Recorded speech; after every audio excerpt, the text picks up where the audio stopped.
या मालिकेच्या येणाऱ्या भागामध्ये आता मात्र सही घ्यायला आलेल्या रागिणीला भूमीने केलेल्या मोठ्या स्फोटामुळे आता मात्र तिला पाया पडण्याशिवाय दुसरं कोणतं गत्यंतर उरत नाही। रागिणीचा सडेतोड उत्तर देत आकाश आणि भूमीने गेम पूर्णपणे पलटलेला असतो आणि आता इकडे ज्या वेळेला आकाश आणि भूमीला रागिणीचं सत्य समजतं त्यावेळेला आकाश सुद्धा खूप चिडतो आणि रागिणीचं सत्य समोर आणण्यासाठी सोमेशच आता रागिणीला आता सगळ्यांच्या समोर पर्दाफाश करणार असतो। ज्या माणसाला आकाश आणि भूमी याची सुपारी दिलेली असते तो असतो सोमेश, पण सोमेशवरती उपकार असल्यामुळे सोमेशने खाल्ल्या मिठाला जागत आकाश आणि आता भूमी यांना न्याय मिळवून देण्यासाठी रागिणीच्या विरोधामध्ये खूप मोठा कांड असलेलं असतं आणि एकाच वेळेला अभि, रागिणी आणि दुष्यंत या सगळ्यांना सोमेश मिळून आकाशच्या मदतीने धडा शिकवतो। भूमी मात्र एका झटक्यात रघुहकांचे पेपर दाखवत गेम पलट। अभिजितला दुष्यंतने 14-15 कॉल केल्यामुळे मिस कॉल बघितल्यावरती अभिजित दुष्यंतला भेटायला सोमण चाळीत येतो। सोमण चाळीतला ॲड्रेस त्याला माहिती असतो। त्या चाळीमध्ये तो चौकशी करतो त्यावेळेला त्याला समजतं की दुष्यंत हा सोमण चाळीत नाही राहत, त्याला पोलीस स्टेशनला दिलेला आहे। अक्का सांगतात त्याला मी पोलीस स्टेशनला दिलेला आहे। मग मात्र अभिजितला अक्का नीट पाहतात।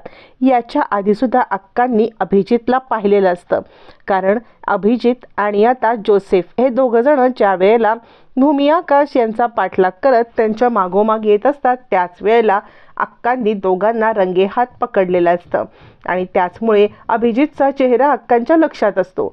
मग अक्का विचार करतात नक्की काय आहे, हा इथे दुष्यंतला भेटायला आलाय, मग दुष्यंतसोबत याचं काय नक्की नाटक असणार आहे। अक्का त्याचं नाव विचारतात पण अगड्या आता अभिजित नाव काही सांगत नाही। त्याच वेळेला अभिजित आता दुष्यंत जेलमध्ये आहे त्या जेलमध्ये येऊन त्याची भेट घेतो। त्याला दुष्यंतकडून सगळा घडलेला प्रकार आणि भूमी आकाशचा पत्ता समजतो आणि तो आता सोमेशच्या मदतीने भूमी आकाशचा पत्ता कट करण्याचं काम करतो, कारण त्याला दुष्यंत सांगतो की त्या बाईने तो सोमेश नावाचा जो माणूस आहे ना त्याच्यासोबत पण पंगा घेतलाय, म्हणजे आता त्या माणसाने तिला जाळण्याचा पण प्रयत्न केला, अख्खं गोडाऊन जाळून दिलं। तुला माहित नाहीये तो माणूस तिच्यावरती राग खाऊ नाही। आता दुष्यंतला हे माहित नसतं की आकाशने सोमेशचा जीव वाचवल्यामुळे सोमेश काही आकाश आणि भूमी यांच्या विरोधात तोंड उघडणार नसतो। त्यामुळे सोमेशला आता मात्र आपल्या या सगळ्या प्लॅनमध्ये सामील करून घेण्याचं दुष्यंत आणि आता इकडे अभिजित ठरवतो। दोघांचा दुश्मन एकच असतो आणि त्यांना वाटतं सोमेश सुद्धा भूमीचा दुश्मनच आहे, त्यामुळे सोमेशची मदत घेऊन आपल्याला हा सगळा प्लॅन ठरवता येईल असा विचार करतच आता इकडे दोघं जण सोमेशला आपल्या प्लॅनमध्ये सामील करून भूमी आणि आकाशला धडा शिकवण्याचं ठरवतात। लगेचच आता अभिजित सोमेशला कॉल केल्यावरती मात्र आता अभिजित त्याला सांगतो ज्या बाईला तू जाळण्याचा प्रयत्न केलास भूमी देसाई, त्या बाईचा खात्मा करायचा आहे, तुझा बदला पण पूर्ण होईल आणि त्याचबरोबर मी तुला दाम दुप्पट रक्कम पण देईल, पण त्याआधी फक्त तिचा जो नवरा आहे त्याची या पेपरवरती सही घ्यायची आहे। या पेपरवरती सही घेऊन तू सगळं काम तमाम करायचं। आता मात्र सोमेश तेव्हा काहीच बोलत नाही। ज्या वेळेला त्याला अभिजितने फोनवरती सगळी बातमी देऊन दामदुप्पट पैशाची ऑफर दिली तेव्हा तो विचार करतो की आत्ता जर का मी नकार दिला हे सगळं करायला तर हे लोक दुसरा कोणीतरी गुंड बघतील आणि त्याच्याकडून हे काम करून घेतील, त्यामुळे मी आत्ता नकार देणं तसं योग्य नाही आहे। आपण सावकाशीने विचार करून मग मात्र काय आहे ते ठरवूया असं विचार करत सोमेश होकार देतो आणि आकाश भूमीला अलर्ट करण्यासाठी तो थोडासा अवधी घेतो जेणेकरून आकाश भूमीला त्याला अलर्ट करता येईल। इकडे आता अभिजित रागिणीला सांगतो तू काळजी करू नकोस, त्या सोमेशला मी पेपर देईन, त्या पेपरवरती आकाशचे अंगठे घेतले की आकाशचं काम तमाम करून टाकायचं। मग मात्र सोमेश खाल्ल्या मिठाला सोमेश आकाश आणि भूमीला बोलवतो, त्यांना आता घडलेला सगळा प्रकार सांगतो। सोमेश त्यांना सांगतो की तुम्ही कोणत्या तरी महाजन इंडस्ट्रीजशी संबंध आहे का, अभिजित महाजन यांना ओळखताय का। मग मात्र इकडे सोमेश सांगतो मला माफ करा, म्हणजे मी खरं तर हे सगळं काम आहे ना हे महाजन इंडस्ट्रीजचे अभिजित महाजन म्हणजे अभिजित पटवर्धन त्यांचं आडनाव, पटवर्धन यांच्या सांगण्यावरून हे केलेलं आहे आणि त्यांनीच मला या कंपनीमध्ये फ्रॉड करण्यासाठी पैसे दिले होते आणि तुम्ही तो फ्रॉड पकडून दिलात हे त्यांना समजल्यामुळे ते तुमच्या जीवावर उठलेत। यावरती आता आकाश म्हणतो सायकल राणी म्हणजे अभिजित का हे सगळं करतोय। भूमी सांगते हे बघ तू आता याचा विचार करू नकोस. आणि ती सोमेशला म्हणते, नक्की तुला काय सांगितलं ते सांग. मग भूमीला सोमेश सांगतो की तुम्हाला ना मला सांगितलंय की पेपरवरती आकाशची अंगठा घ्यायचा आणि तुम्हाला संपवायचं. असं म्हटल्यावरती आता मात्र भूमी सांगते, हे बघा तुम्ही त्यांना सांगा की मी हे करायला तयार आहे, मग पुढचं प्लॅनिंग मी काय तुम्हाला ते सांगते.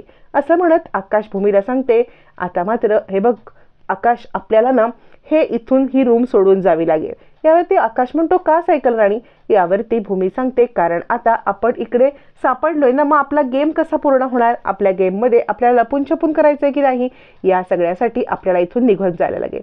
यावरती आकाश म्हणतो, अगं पण अक्का वगैरे आता आपल्या इतक्या ओळखीच्या झाल्यात, मग आपण हे सगळं सोडून कसं जायचं? भूमी सांगते, आपल्याला जावं लागेल, तू काळजी करू नको. तोपर्यंत इकडे आता दुष्यंत पुन्हा अभिजितची भेट घेऊन त्याला सांगतो, तू माझा पण बदला घे. यावरती अभिजित म्हणतो, मला तुझ्या मदतीची गरज लागेल, त्यांचं टायमिंग वगैरे सगळं मला सांग, त्या सोमेशला मी पत्ता दिलाय. दुष्यंत म्हणतो, त्या सोमेशला सांग की भूमीला काही करू नकोस, माझं भूमीवरती प्रेम आहे. अभिजित विचार करतो, काय मूर्ख आहे हा माणूस, पण काहीतरी या सगळ्याचा उपयोग करून आपल्याला भूमीवरती सगळा दोष टाकता येईल की तिचं या दुष्यंत सोबत अफेअर होतं म्हणून तिने आकाशला संपवलं आणि आता आईला सुद्धा या सगळ्यामध्ये अडकता येणार नाही. आजी आणि घरच्यांना आपण सगळं सत्य असंच सांगता येईल. असा कपटी विचार करत अभिजित दुष्यंतला वचन देतो की ठीक आहे, त्या भूमीला मी तुझ्यासाठी सोडेन, पण तिला घेऊन इथून लांब निघून जायचं, एवढं मात्र करायचं. तोपर्यंत इकडे रघु काकांची एंट्री झालेली असते. रघु काकांना आता मात्र आकाश आणि भूमीला खूप महत्त्वाची माहिती सांगायची असते, त्यामुळे ते आता आपल्या चाळीमध्ये येऊन दोघांची वाट पाहत असतात. चाळकऱ्यांपासून वाचून त्यांना आकाश आता भूमीपर्यंत घेऊन जातो. भूमीपर्यंत रघु काकांना सगळी माहिती कळते, म्हणजे रघु काकांच्याकडे असलेली सगळी माहिती समजलेली असते. मग आता भूमीला सोमेशचा प्लॅन पण लक्षात असतो.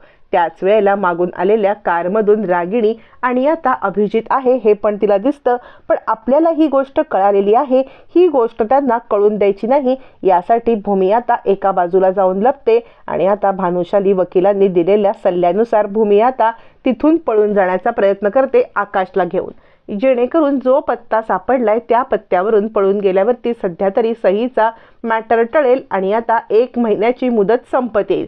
कोर्टाने दिलेली 1 महिन्याची मुदत संपून मग मात्र प्रॉपर्टी पुन्हा भूमीच्या नावावरती होईल.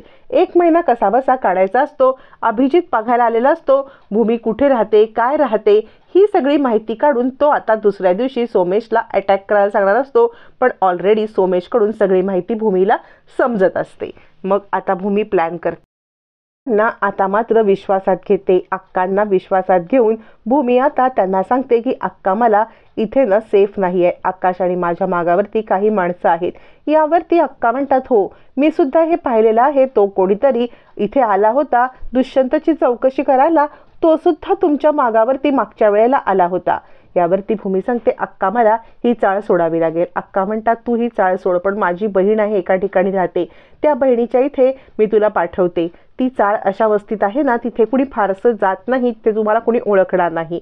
असं म्हणत अक्का आता भूमीला तिकडे पाठवते. सही घ्यायला आलेल्या रागिणीला आकाश भूमीने पळून जाऊन धडाच शिकवलेला असतो, कारण सही तर महिनाभराच्या आत झाली नाही तर सगळी प्रॉपर्टी भूमीच्या नावावरती. रागिणीच्या हातामध्ये ठणठण गोपाळ उडतो आणि रागिणीला सडेतोड उत्तर देत तिच्या समोर सुद्धा न येता भूमीने गेम झटक्यात पलटलेला असतो. आपण त्या जागी पोचून भूमी आकाश आपल्याला सापडले नाहीत, सोमेशला सापडले नाहीत, सगळा डाव फेल झाला. रागिणी हात चोळत चिडचिड करत बसते.